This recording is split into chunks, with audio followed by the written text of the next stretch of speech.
Here's where it gets uncomfortable for anyone still clinging to the idea that this is normal market behavior. The March contract roll is crawling. It isn't flowing the way it needs to if the system were healthy. Instead of tens of millions of ounces rolling smoothly day after day, we're seeing barely half of what's required. At this pace, the math doesn't stretch into the future. It collapses into a date on the calendar. When systems reach that point, narratives don't matter anymore. Only arithmetic does. Meanwhile, liquidity stress is quietly showing itself in places most people never look. The Federal Reserve just injected another massive slug of cash into the banking system through overnight repo operations. Not a small tweak, one of the largest injections in years.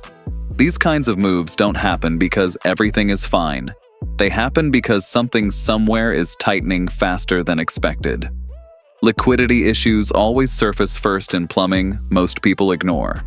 Now add a layer most commentators refuse to connect to metals at all: war.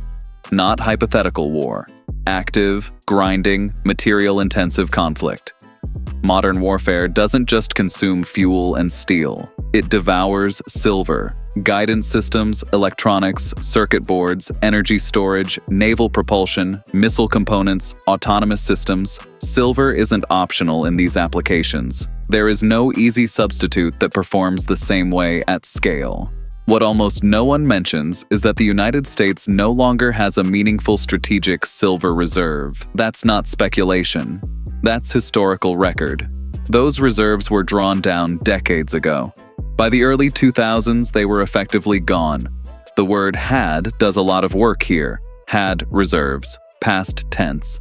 And now the world is sitting in the middle of multiple conflicts that consume silver faster than peacetime industrial demand ever did. This is where the story stops being theoretical and starts becoming physical. When Western silver trades at a discount while Eastern markets pay a substantial premium, metal moves.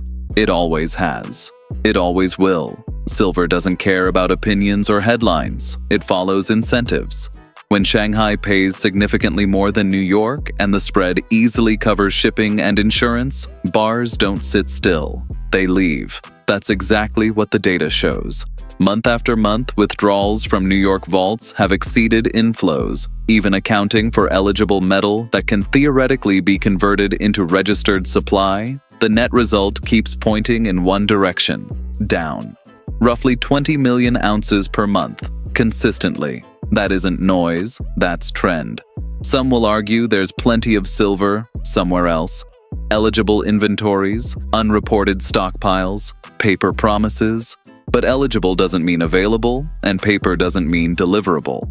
Registered metal is what matters when contracts settle, and registered inventories are being drained faster than they can be replenished at current prices. The March contract is the pressure point everyone pretending not to worry is secretly watching.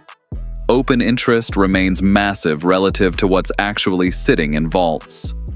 As settlement approaches, longs face a decision: roll, take delivery, or force price to adjust. Historically, price moves when rolls don't happen voluntarily. And right now, the incentive to roll isn't there unless price moves sharply higher. This is where people get confused. They assume rising prices bring supply. In silver, that hasn't been true for years. Lower prices don't unlock new metal, they choke it off. Mines don't magically increase output overnight. Recycling doesn't surge instantly. Inventories already drawn down don't reappear because futures tick lower. Price suppression delays reality, it doesn't eliminate it. And here's the part that dismantles the lazy argument that this is all speculation. Look at positioning data. Managed money, the group everyone loves to blame for blow-off tops, has been exiting silver, not piling into it.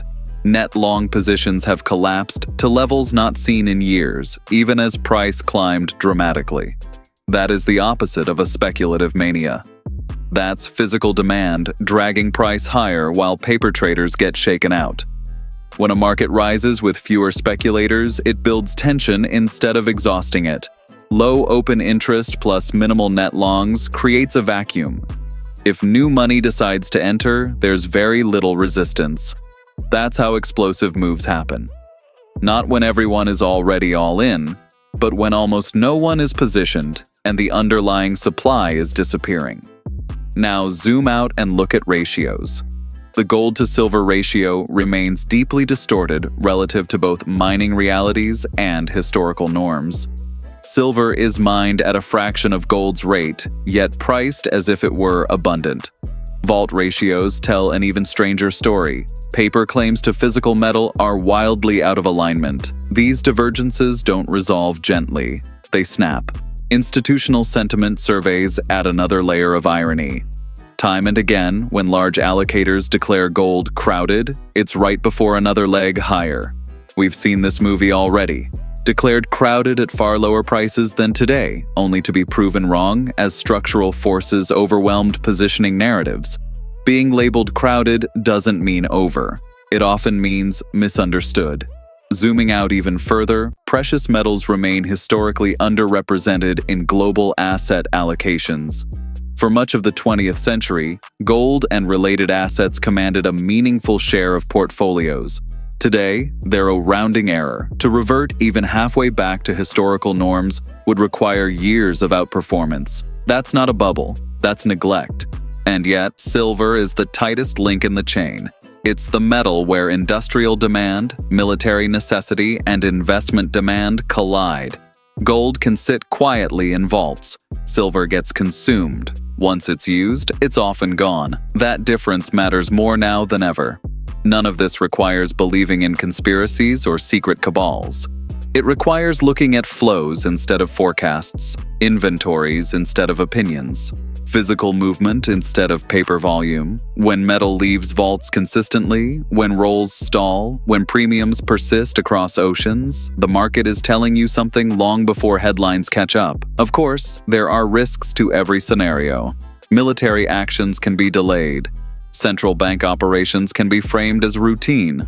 Recycling might increase marginally. Rolls could accelerate at the last minute as they sometimes do. Surveys could finally get it right. Allocations could remain distorted longer than logic suggests, but dismissing the entire picture because any one variable might change misses the point.